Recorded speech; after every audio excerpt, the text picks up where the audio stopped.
तब तक ही शासन विद्यमान है। इस अपेक्षा से केवल ज्ञान की तुलना में से भी शुद्ध ज्ञान का महत्व अधिक आंका गया है। हमारे पूर्वजों ने शुद्ध ज्ञान की रक्षा के लिए, शुद्ध ज्ञान को बचाने के लिए न जाने कितने द्रव्य खर्च किए हैं। पेथर शाह मंत्री ने 7 करोड़ द्रव्य का खर्च कर 3 ज्ञान भंडार बनवाए।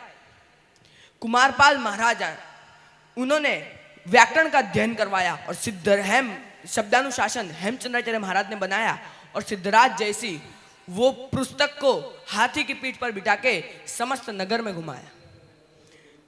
श्रेणिक महाराजा ने भगवती सूत्र में आने वाले प्रति गोयम पद पे 36,000 सुवर्ण मुद्राएं अर्पण की। जांजरण शाह शेठ ने 39,000 सुवर्ण मुद्राएं खर्च करके सुवर्ण शाही से कई सारे ग्रंथ लिखवाए। थराद के आगभू संघवी ने 1 करोड़ द्रव्य का खर्च कर 6,39,000 श्लोक प्रमाण ग्रंथ लिखवाए। और सबसे प्रसिद्ध और महत्वपूर्ण इतिहास कहा जाए तो वल्लभीपुर में शुद्ध ज्ञान की रक्षा के लिए 500 आचार्यों ने मिलकर एक साथ शुद्ध का लेखन किया और वो प्रभावशाली और भव्य विरासत हमारे तक पहुंचाई। सचमुच देव गुरु का ऋण कोई नहीं चुका सकता, परंतु उनके द्वारा किया गया कार्य हम भी अपनी नई पीढ़ी तक पहुंचाए तो वो कम तो जरूर हो सकता है। एक किस्सा सुनाता हूं। एक बार कोई मुस्लिम राजा के दरबार में श्री समय सुंदर गणिवर्य को प्रवचन देने का अवसर मिला। प्रवचन के मध्य में शब्दों की बात करते करते गणिवर्य ने कहा, शब्दानाम अनेकार्थाः, अर्थात एक शब्द के अनेक अर्थ होते हैं। और ये बात राजा के गले नहीं उतरी। गणिवर्य ने समझाने का बहुत प्रयास किया पर राजा टसका मस नहीं हुआ।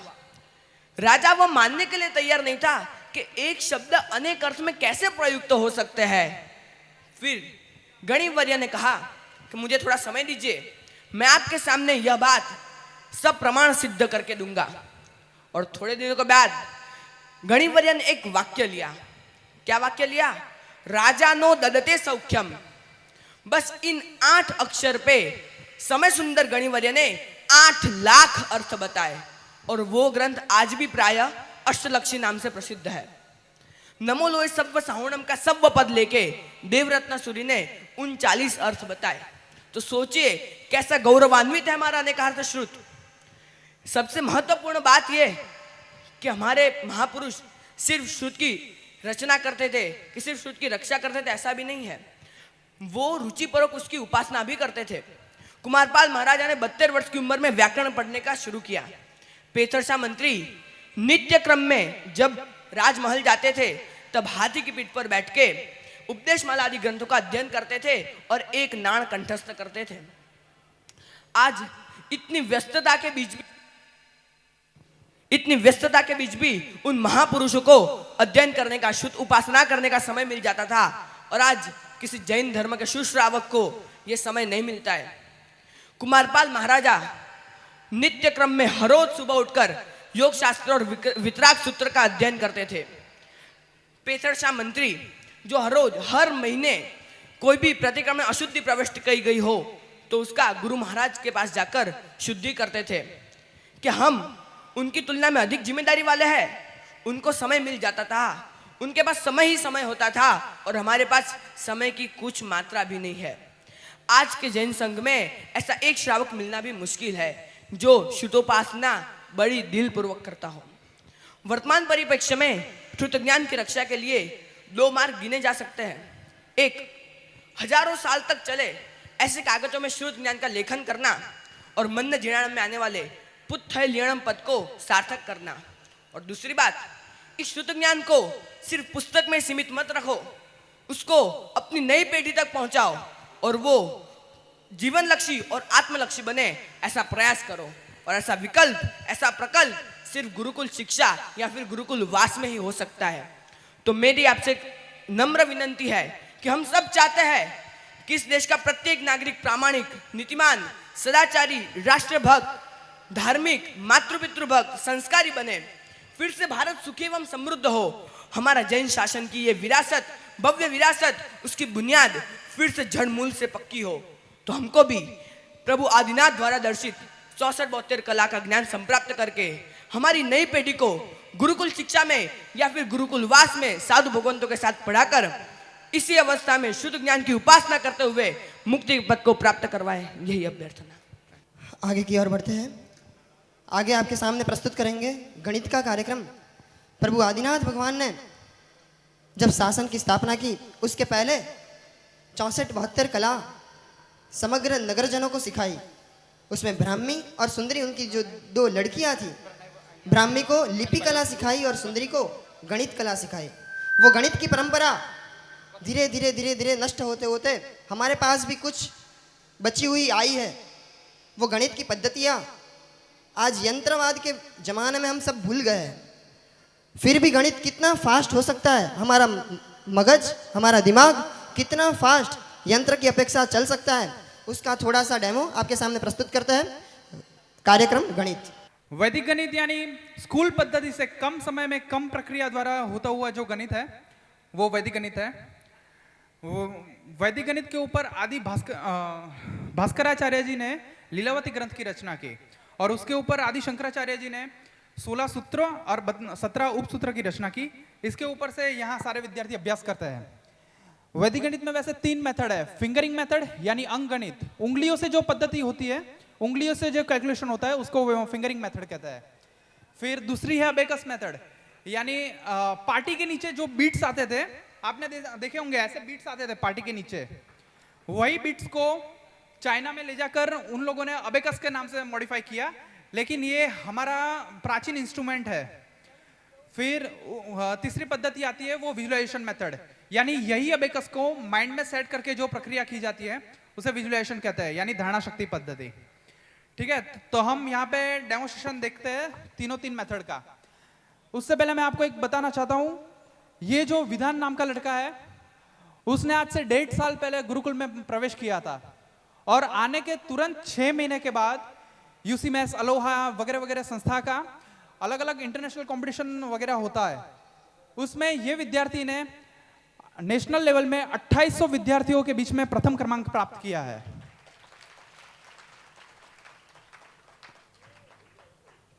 ये प्रणय जो विद्यार्थी है 1st नंबर का, इसने भी प्रथम क्रमांक प्राप्त किया है।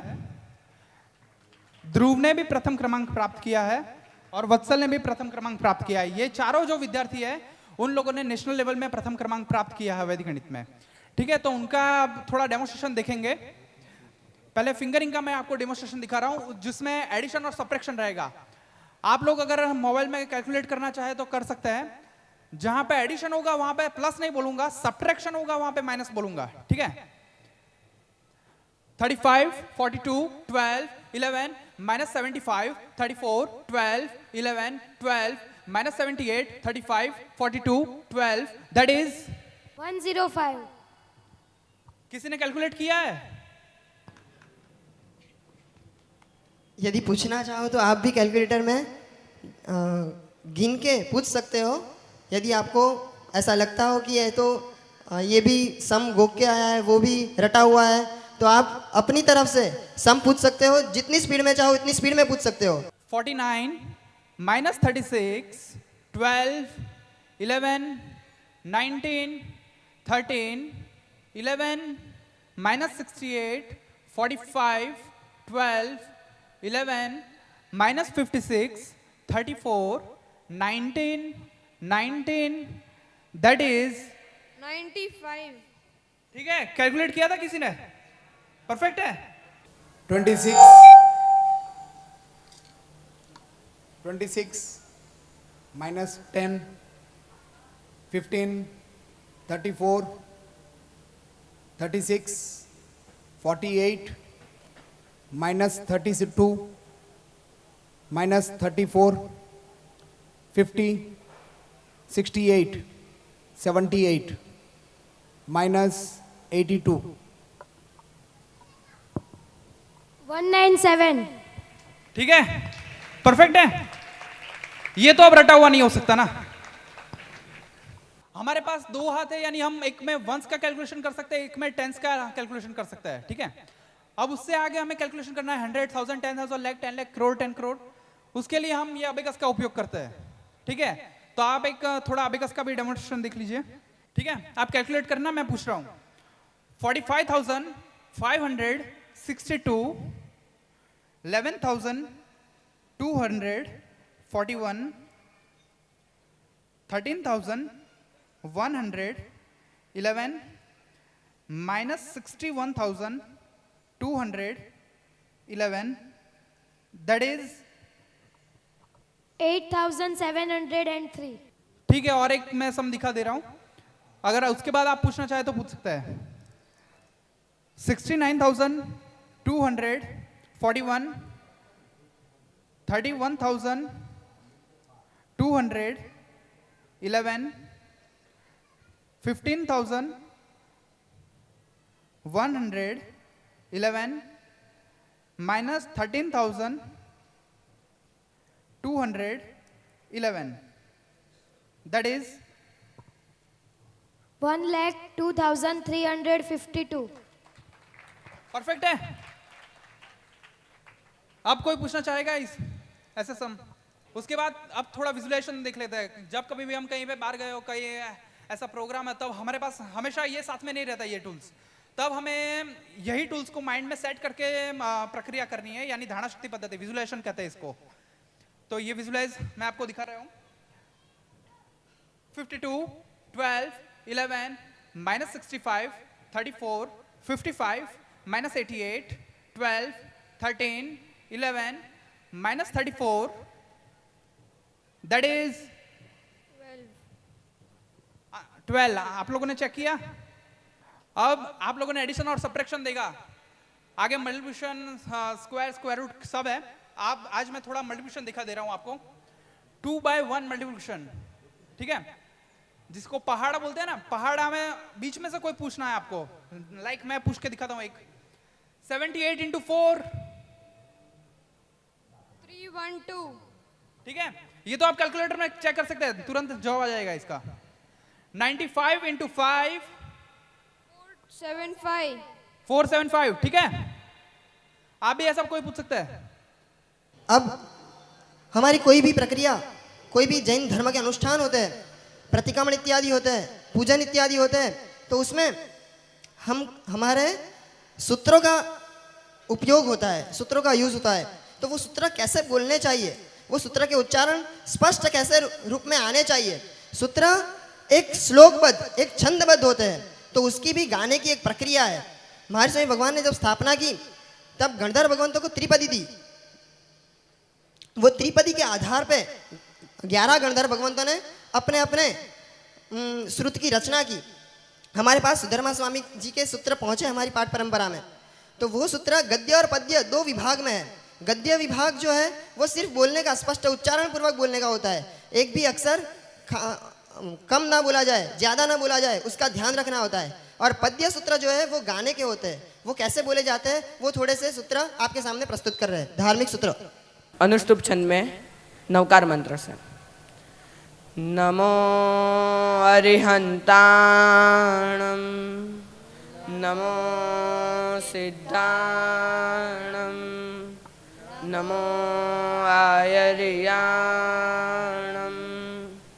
नमो वज्रायाणं, नमो लोहे सव्वसाहूणं,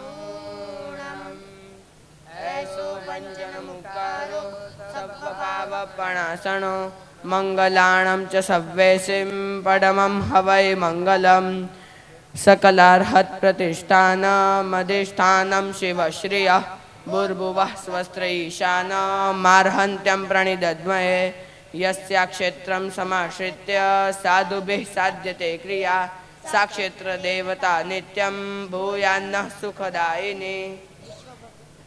मेरे संभवनाथ दादा अंजनशिला का प्राण प्रतिष्ठा का मंगल कार्यक्रम चल रहा है।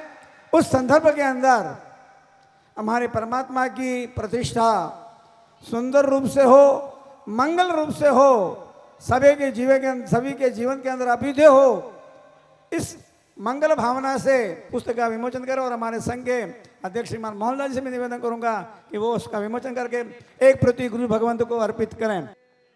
कि गुरु आपकी कृपा से वो सब काम हो रहा है, गुरु आपकी कृपा से सब काम हो रहा।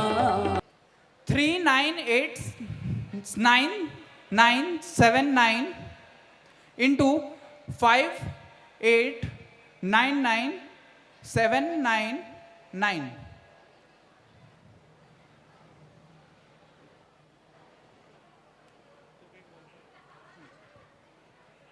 नॉर्मली ये सम अगर स्कूल मेथड से हम सॉल्व करने जाए तो A4 साइज का पूरा एक पेपर तो आराम से निकल जाएगा, और ये सम सॉल्व करने के लिए हमको मिनिमम 5 से 10 मिनट तो लग जाएंगे।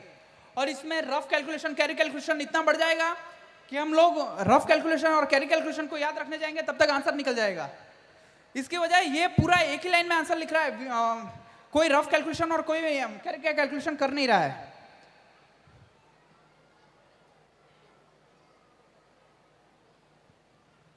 टू 3540074114221।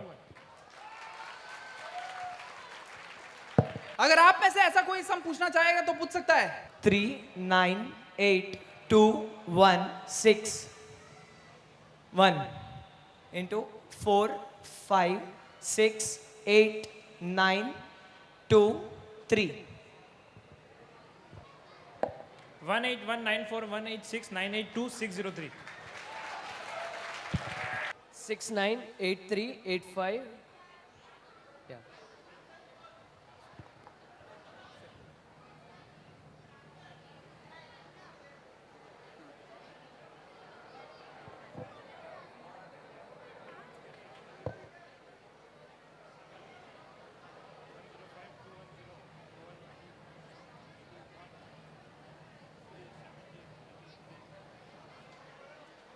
परफेक्ट आंसर है ये। 4883813225।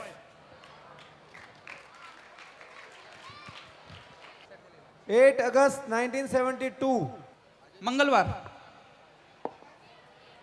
15 अगस्त 1947 फ्राइडे।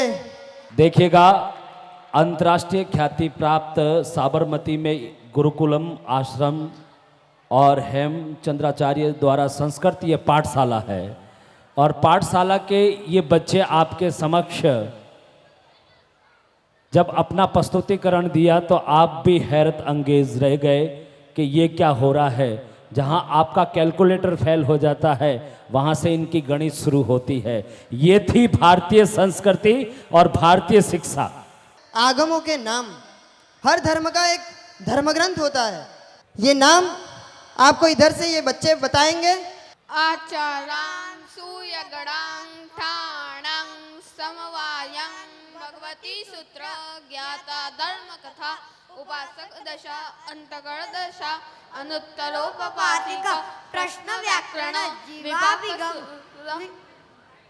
विपाक सूत्र औपपातिक रायपसेणीय जीवाभिगम पन्नवणा सूर्य प्रज्ञप्ति चंद्र प्रज्ञप्ति जम्बूद्वीप प्रज्ञप्ति निर्यावली कल्पवर्णनसिया पुष्पिका पुष्पचूलिका वह्नि दशा चौसरण आउरपच्चक खाण महापच्चक खाण भत्त परिज्ञा तंदूल व्ययाल्य गणविज्जाय चंद्रविज्जाय देवेंद्र स्तव मरण समाधि संधारा सूत्र महाश्रुत स्कंद सूत्र बृहत कल्प सूत्र व्यवहार सूत्र जितकल्प सूत्र निषिद्ध सूत्र महानिषिद्ध सूत्र आवश्यक सूत्र उत्तराध्ययन सूत्र दशवैकालिक सूत्र पिंड निर्युक्ति सूत्र नंदी सूत्र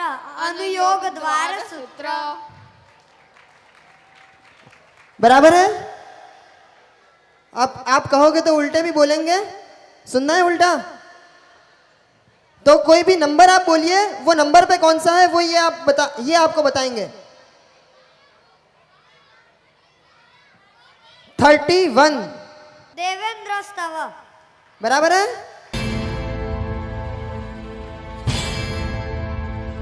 मेरा धर्मा तू, मेरा धर्मा तू, तेरा सब कुछ मैं, मेरा सब कुछ तू। मेरा धर्मा तू, मेरा धर्मा तू, तेरा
मुस्लिम सिख ईसाई हम वतन हम नाम है। हिंदू मुस्लिम सिख ईसाई हम वतन हम नाम है। जो करे इनको जुदा मजहब नहीं इल्जाम है। हम जिएंगे और मरेंगे ऐ वतन तेरे लिए। दिल दिया है जान भी देंगे ऐ वतन तेरे लिए। दिल दिया है जान भी देंगे ऐ वतन तेरे लिए।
खेलते हैं बेखबर अपने लहू से होलियां।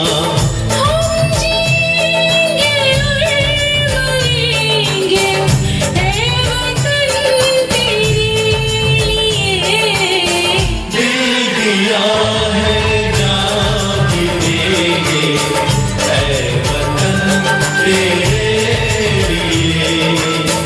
हर कदम अपना करेंगे ऐ वतन तेरे लिए।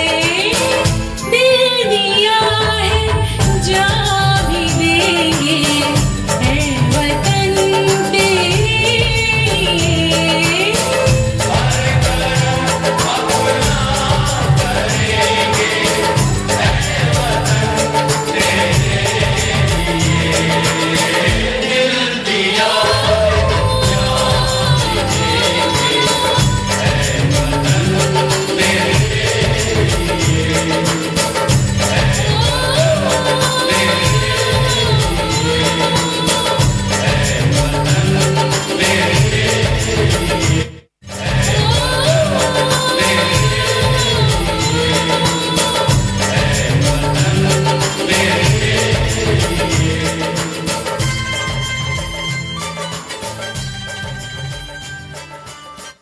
देश में पहले कुश्तीबाज अपने शरीर को सुदृढ़ बनाने के लिए, सुव्यवस्थित बनाने के लिए, मजबूत बनाने के लिए ये खंभे का उपयोग करते थे। इसमें बहुत अलग अलग तरीके से दांव लगाते थे और अपने शरीर को मजबूत बनाते थे। उसके बाद दूसरे मल्ल के साथ वो युद्ध में उतरते थे। तो ऐसी मलखम की प्रस्तुति आपके सामने हो रही है, किंतु उसके पहले दीपक मलखम मस्तक पे एक दिया रखेगा लड़का और उस अलग अलग आसन उसमें करेगा। तो देखते हैं दीपक मलखम।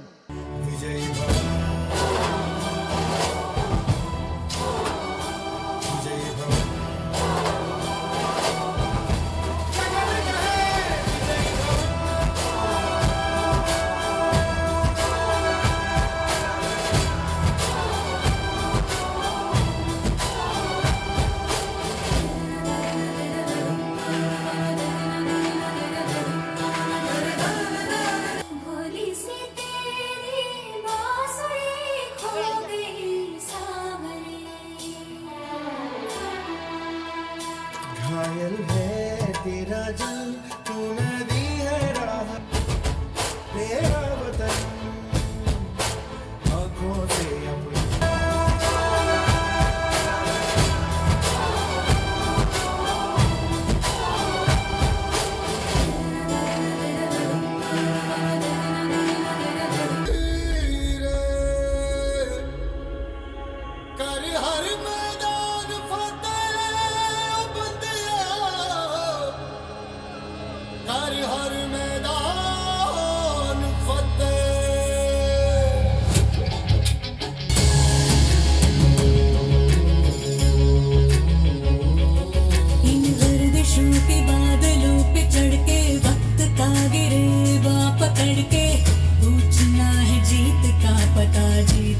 फतेह कर हर मैदान फतेह बंदिया हर मैदान फतेह कर हर मैदान फतेह कर हर मैदान फतेह कर हर मैदान फतेह बंदिया हर मैदान फतेह कर हर मैदान फतेह कर हर मैदान फतेह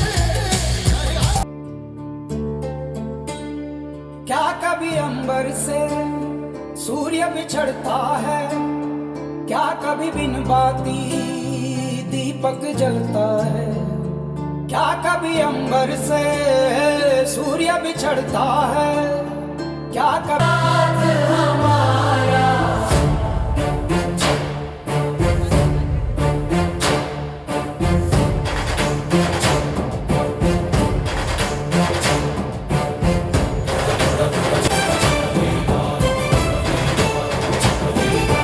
गली गली तेरी लाहौर जली जियो रे बाहुबली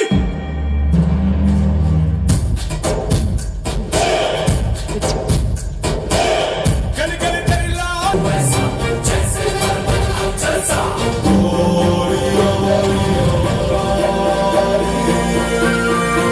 ज्वाला चली चलते तो गोले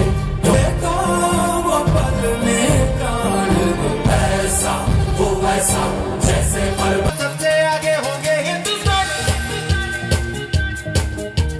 सुनो गौर से दुनिया वालों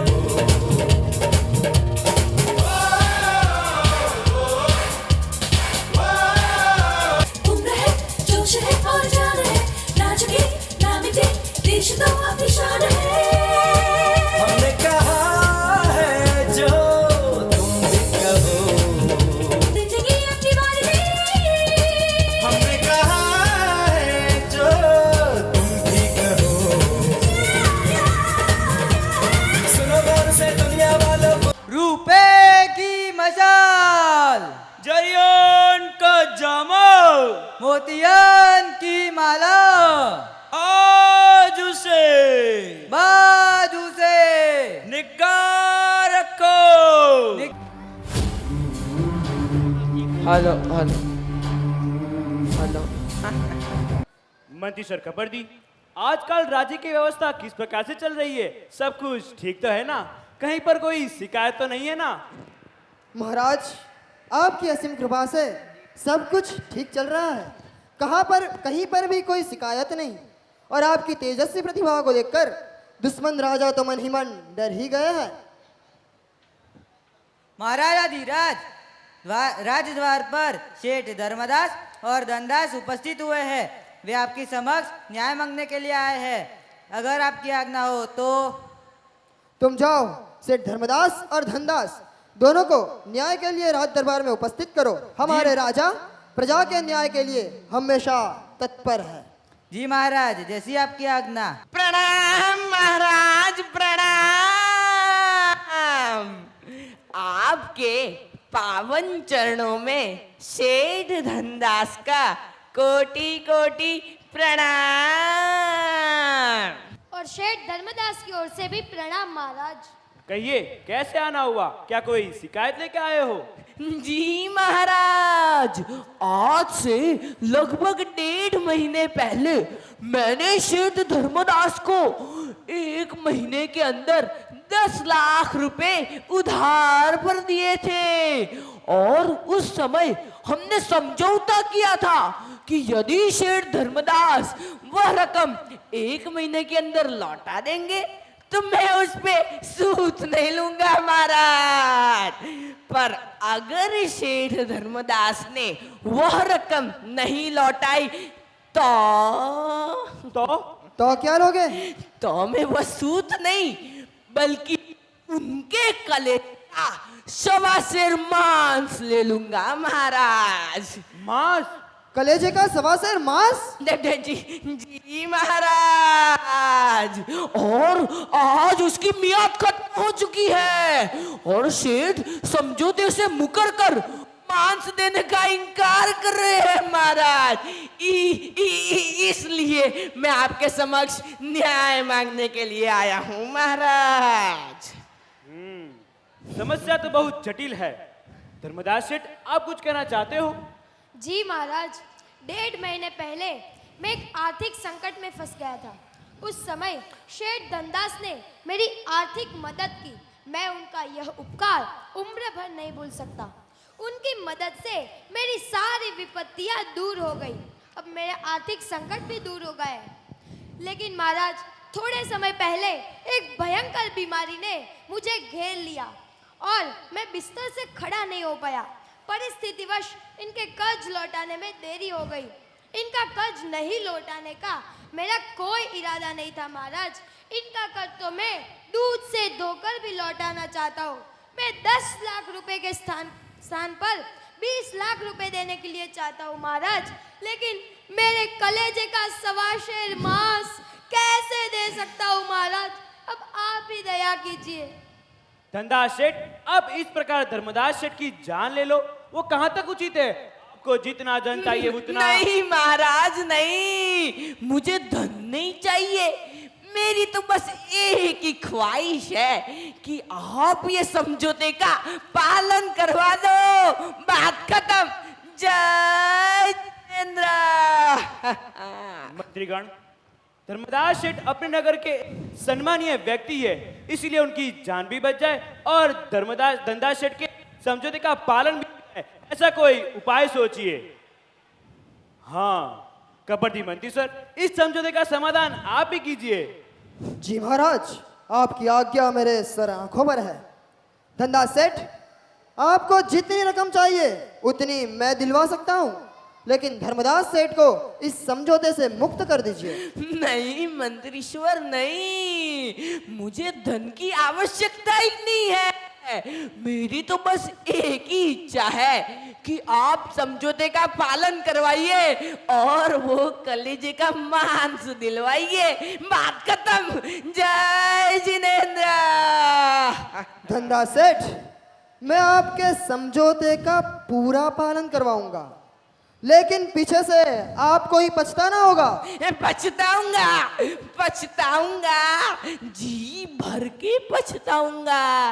मेरी ये ख्वाहिश पूरी कर दो, ये समझौते का पालन करवा दो। अरे भले मुझे कितना भी पछताना पड़े। अरे यह धर्मदास सेठ बड़ी मुश्किल से तो मेरी जाल में फंसा है, उतनी आसानी से कैसे छोड़ दे इसे? ठीक है, तो मैं छरी और तराजू मंगवाता हूँ। छरी तो मैं लेकर ही आया हूँ मंत्रीश्वर। तो सुनिए धनदास सेठ, आपने इस समझौते में सिर्फ 1.25 शेर मांस की बात तय की है।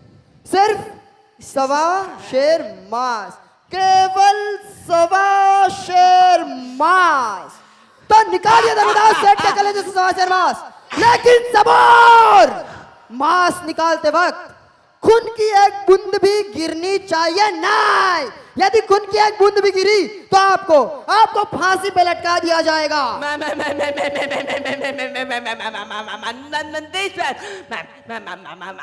निकालते वक्त खून तो गिरेगा ही ना।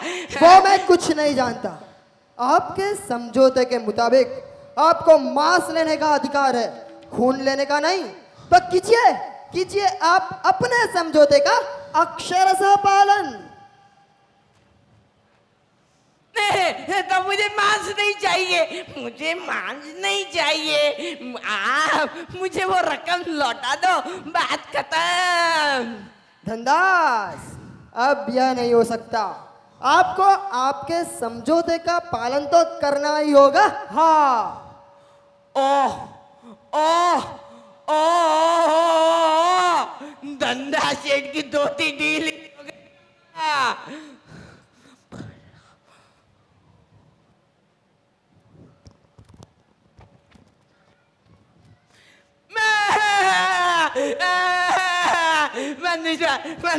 मंत्री मुझे माफ कर दी।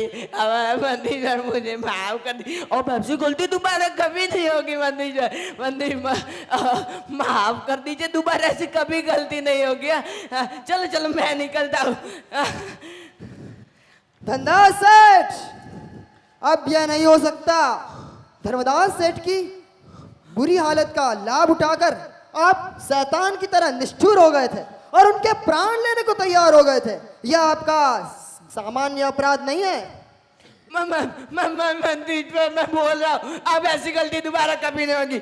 करार रद्द करता हूँ ये करार। मुझे जाने की अनुमति दे दीजिए। आप भी सुखी रहिए, आप भी सुखी रहिए। तो चलो मंदीश्वर, तुम्हें अनुमति लेता हूँ। जय आपका जैसे निष्ठुर शैतान को तो फांसी पे ही लटकाना चाहिए, किंतु दोबारा यह गलती नहीं करने की प्रतिज्ञा करते हो, इसलिए आपको 10 लाख रुपए का दंड देकर इस सजा से मुक्त किया जाता है। 10 लाख? पहले तो 10 लाख गए, ये नए 10 लाख। वाह मंत्रीश्वर वाह, आपके इंसाफ का कोई जवाब नहीं। समझौते का पालन भी हो गया, धर्मदास शेठ की जान भी बच गई और धनदास शेठ को उनके खराब इरादों को फल भी मिल गया। भंडारी जी, मंत्रीश्वर कपर्दी को 5000 सोना मोहर का इनाम दिया जाए। जी महाराज। अरे इस कपर्दी ने तो मेरी पूरी बाजी ही पलट दी। अब किसी भी तरीके से इस कपर्दी मंत्री को उसके मंत्री पद से भ्रष्ट करना ही पड़ेगा। हाँ, अजय पाल जैन धर्म का द्वेषी है और मंत्रीश्वर कपर्दी जैन धर्म का अनुरागी है। यदि इस बहाने इन दोनों को आपस में भिड़ाया जाए तो ये कांटा भी दूर हो जाएगा। चलो महाराज, चलो मंत्रीश्वर, मैं अनुमति लेता हूँ। जय जिनेन्द्र। प्रणाम महाराज, प्रणाम। आपके पावन चरणों में शेठ धनदास का कोटि कोटि प्रणाम। कहिए धनदास शेठ, कैसे आना हुआ? महाराज, मुझसे आप कुछ अगत्य की बात करना चाहता हूं मैं आपसे। कहिए धनदास शेठ, क्या बात है?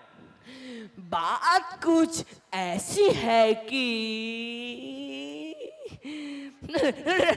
रहने दीजिए महाराज, रहने दीजिए। धनदास शेठ, बात क्या है वो कहो। महाराज, बात कुछ ऐसी है कि जाने दीजिए ना महाराज, कुछ काम की नहीं। धनदास शेठ, बात क्या है वो कहो। जी महाराज, बात कुछ ऐसी है कि आप कपर्दी मंत्री पर कितना भी विश्वास करो, पर वो आपके प्रति वफादार नहीं है। क्या? मंत्रीश्वर कपर्दी और गद्दारी, वो कभी भी मुमकिन नहीं है। अरे वो तो मेरा वफादार सेवक है और मेरी हर आज्ञा का अक्षरशः पालन करता है।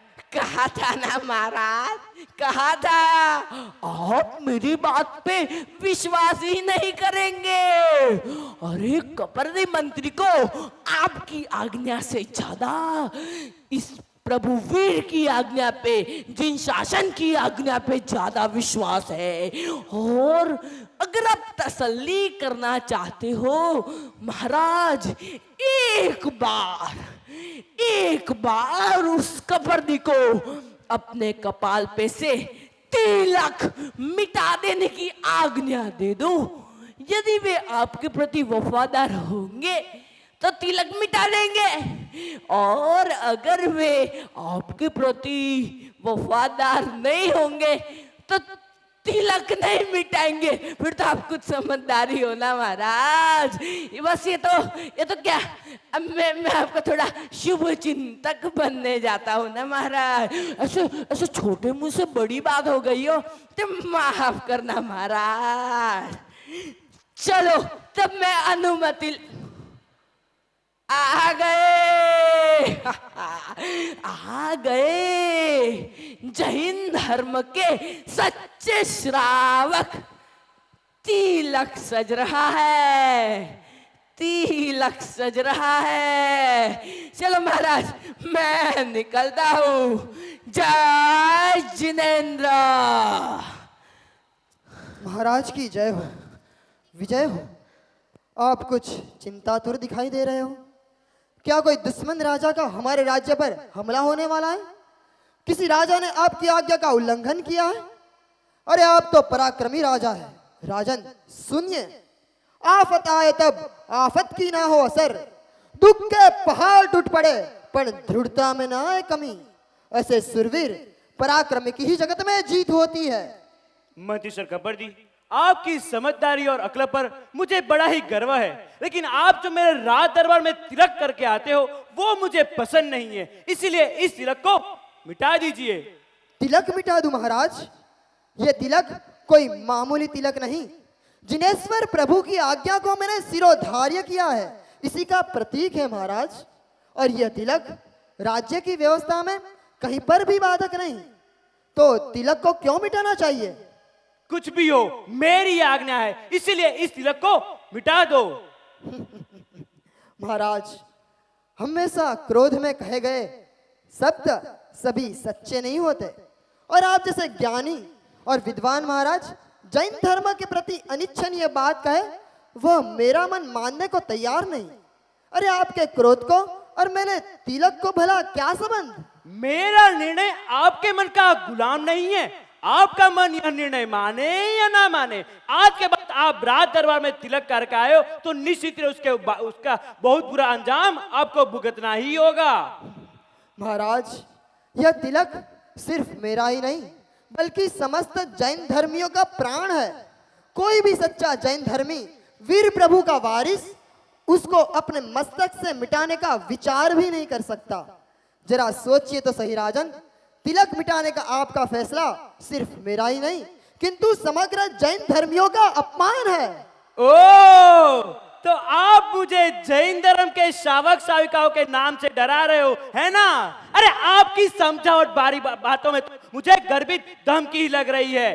तो सुनो गब्बर जी, आज से मैं राजा जयपाल फरमान करता हूं कि मेरे राज्य में कोई भी जैन धर्मी तिलक नहीं करेगा, और जिसने भी मेरी आज्ञा का उल्लंघन किया उसे राजद्रोह माना जाएगा, अर्थात राज आज्ञा का उल्लंघन माना जाएगा।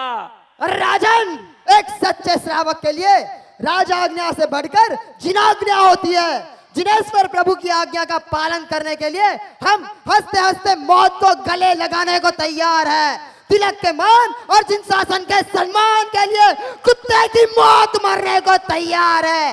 राजन सोच लीजिए, तिलक मिटाने का आपका तुगलकी फरमान नहीं, वास्तव में जैन धर्मियों की आस्था और श्रद्धा पर हमला है। यह जैन धर्म विरोधी आपका यह फैसला जैन धर्मियों के हृदय में ऐसी विद्रोह की ज्वाला भड़काएगा जिससे आपके राज्य की सल्तनत की बुनियाद हिल जाएगी। राजन, यह तिलक जैन धर्मियों का प्राण है, यह तिलक जैन धर्मियों की शान है। यह तिलक तो अमर था, अमर है और अमर ही रहेगा।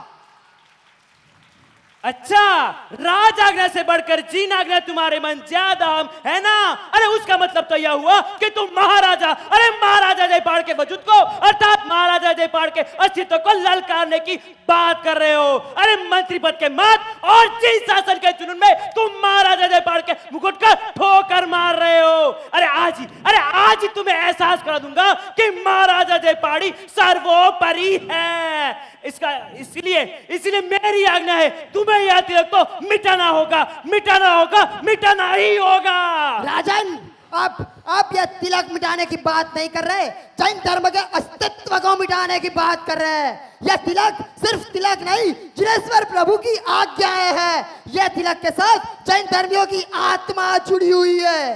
जब एक श्रावक तिलक करता है तब मनोमन प्रभु को प्रार्थना करके बताता है, हे प्रभु, मैं आपकी सर्व आज्ञाओं सिरोधार्य करता हूं। इसी का प्रतीक है महाराज। एक सच्चा श्रावक वीर प्रभु का वारिस इसको मिटाने की कल्पना भी नहीं कर सकता, तो अमल तो कैसे हो सकता है राजन? अरे मुझे कोई भी दलील सुननी नहीं है, तुम्हें ये तिलक तो मिटाना ही होगा। राजन, तो आप भी कान खोल कर सुन लीजिए, यह जैन धर्म तो मेरा प्राण है, प्राण। इसलिए जैन धर्म के प्रतीक समान यह तिलक कभी नहीं मिटेगा, कभी नहीं मिटेगा, कभी नहीं मिटेगा। ए कबड्डी, तू भी कान खोल कर सुन ले, यदि तेरी तिलक मिटाने की तैयारी नहीं है तो ये सामने पड़े हुए तेल की कढ़ाई में अपना जीवन मिटाने के लिए तैयार हो जा। यानी मेरे सामने जो अल्फाज का इस्तेमाल कर रहे हो वो सोच समझ कर रहे हो ना। अरे राजन, संकट भरी इस जिंदगी से हारने वाला मैं नहीं, समंदर जिसे डुबो दे ऐसा किनारा मैं नहीं, मेरे मन आपत्ति और संपत्ति समान है, अरे चमक कर टूट पड़े ऐसा सितारा मैं नहीं। बस अब बहुत हुआ, यदि तेरी तिलक मिटाने की तैयारी नहीं है तो निश्चित रूप से तुझे माता परिणाम इसका भुगतना ही होगा। अरे अंजाम के डर से डरने वाले और लोग होंगे, यह मंत्रेश्वर कपरदी नहीं। इसलिए आज के बाद इस रात दरबार में क्या होगा और क्या नहीं वो तो आने वाला वक्त ही बताएगा राजन, समझे? हाँ। इतना क्रूर, वो भी राजा जयपाल के सामने। हे कपटी, ऐसी तेरी बदतमीज सुलूक का अंजाम मैं नहीं पर आने वाला वक्त ही बताएगा, समझे? अमर रहो। ओ संख्य महाजन, आज मुझे आपसे अवश्य की एक बात करनी है। मंत्रीश्वर, जो कोई भी बात हो दिल खोल कर बताए। तो सुनिए महाजन, राजा जयपाल हमारे जैन धर्म का मूल से नाश करने को तैयार हुआ है। आज मुझे राज दरबार में जो कहा वो कहते हुए मेरी जुबान भी नहीं खुल रही। उसने मुझे आदेश दिया, यदि कल से आपको राज दरबार में आना हो तो तिलक मिटाकर आना होगा। क्या राजा जयपाल के दिमाग में ऐसी दिमागी भरी हुई है? यदि रक्षक ही भक्षक बन जाए तो हम शिकायत किससे करेंगे? और अगर ऐसा ही चलता रहा तो हमारे जैन धर्म का नामो निशान मिट जाएगा। आप जरा सी भी फिक्र ना करें, सूर्य समान तीर्थंकर भगवंतों और चंद्र समान गणधर भगवंतों की उपस्थिति भले ही ना हो, किंतु उसकी रक्षा करने वाले श्रवण श्रवणी भगवंतों और उसमें तेल भरने वाले श्रावक श्राविकाओं की मौजूदगी जब तक है तब तक हमारे जिनशासन के सामने उंगली चुनने की कौन से माय के लाल की ताकत है? अभी 18,500 साल तक हमारा जिनशासन रूपी दिया जगमगाता रहेगा, इसलिए उसको बुझाने की ताकत कोई देव या असुरों में भी नहीं है। तो मंत्रीश्वर, हमारे युवाओं बाहर आ गए हैं, तो जल्दी से उन्हें अंदर बुला दीजिए। वीर श्रावको, वीर श्रावको, ओ वीर श्रावको, वीर श्रावको, वीर श्रावको, ओ वीर श्रावको। बस आप सबके साथ ऐसी खुमारी की अपेक्षा थी, तो हमारे युवाओं को हमारी बात से अवगत कराया जाए। तो चलिए हम हमारे युवाओं को हमारी बात से अवगत कराते हैं। प्रणाम प्रणाम संख्य महाजनों, हमें किस लिए याद किया गया? आप सबकी मुख मुद्राएं चिंतातुर लग रही है। क्या हमारे जैन धर्म पर कोई संकट आ पड़ा है? आप अपनी मंत्रीश्वर, ओ जैन शासन के खमीरवान युवाओं, हमारी सबकी चिंता का कारण राजा जयपाल ही है। उन्होंने कपरदी मंत्री के समक्ष शपथ ली है कि यदि आपको और आपको अपने जीवन की रक्षा करनी हो, या तो तिलक मिटा दो या तो अपना जीवन मिटाने के लिए तैयार हो जाओ। तो कहो युवानों, हमें कौन से कदम उठाने चाहिए वो बताओ। अरे पर्वत से जो टकराता है उसे तूफान कहते हैं, और तूफान से जो टकराता है उसे युवान कहते हैं। और संघ के महाजनों, आप बिल्कुल भी फिक्र ना करें, हम अपने जान का बलिदान देकर भी इस प्रभुवीर के शासन को अर्थात इस तिलक को अमर बनाकर ही रहेंगे। जो को हमको जिंदगी के आग को तब्दील करेंगे बाग में, अमर करेंगे इस तिलक को, आने दो जयपाल को लाग में। तिलक अमर रहो, जिनशासन अमर रहो, तिलक अमर अमर रहो जिनशासन अमर रहो जैनम जयति शासनम। अरे ये शोरगुल की आवाजें कहाँ से आ रही है? जाओ बाहर जाके देखो। महाराज, मंत्रीश्वर कपर्दी युवानों को लेकर आए हुए हैं और सभी के मस्तक पे तिलक है। क्या कहा? मंत्रीश्वर कपर्दी युवानों को लेके आए हैं? अरे मैंने उसे कहा था कि आइंदा से रात दरबार में आना हो तो तिलक मिटाकर आना होगा, और उनके सभी के मस्तक पर तिलक है। ठीक है, तो उन सभी को अंदर आने दो। जी महाराज। तिलक अमर रहो जिनशासन अमर रहो तिलक अमर रहो जिनशासन अमर रहो। जब तक सूरज चांद रहेगा तिलक हमारा अमर रहेगा तिलक अमर रहो जिनशासन अमर रहो। ये क्या, तिलक अभी तक नहीं मिटा? मैं भी देखता हूँ। जैनम जयति शासनम। तिलक अमर रहो जिनशासन अमर रहो। जब तक सूरज चांद रहेगा तिलक हमारा अमर रहेगा तिलक अमर रहो जिनशासन अमर रहो। बस, अब बहुत हुआ। यदि तेरी तिलक मिटाने की तैयारी नहीं है तो ये सामने पड़े हुए उगलती तेली कढ़ाई में अपना जीवन मिटाने के लिए तैयार हो जा।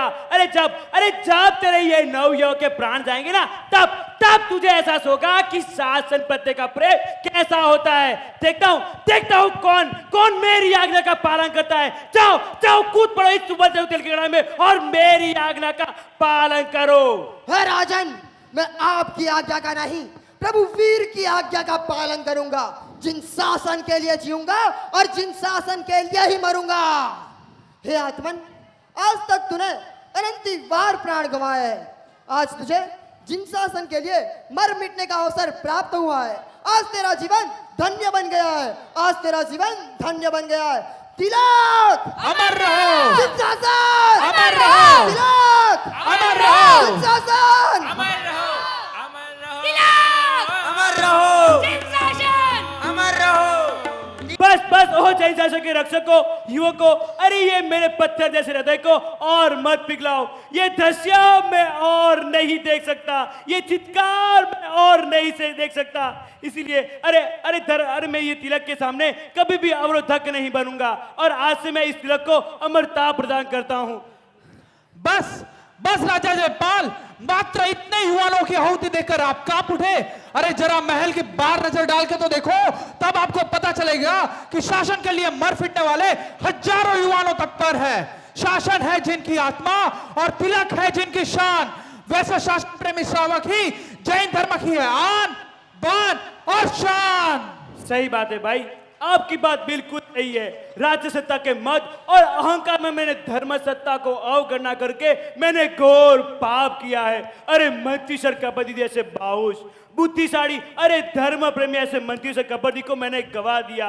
अरे उसका अफसोस खाली मुझे ही नहीं पर मेरी आने वाली पीढ़ियों को भी रहेगा। अरे मंत्रीश्वर कपर्दी ने दिया हो बलिदान सुवर्ण पृष्ठ पर सुवर्ण अक्षरों से लिखा जाएगा। आज से मैं राजा जयपाल फरमान करता हूं कि मेरे राज्य में कोई भी जैन धर्म की गरिमा को सहज भी आंच पहुंची वो साकने में नहीं आएगी। तो चलो, आज से मैं तुम्हारे साथी हूं। तिलक अमर रहो, जिन शासन अमर रहो।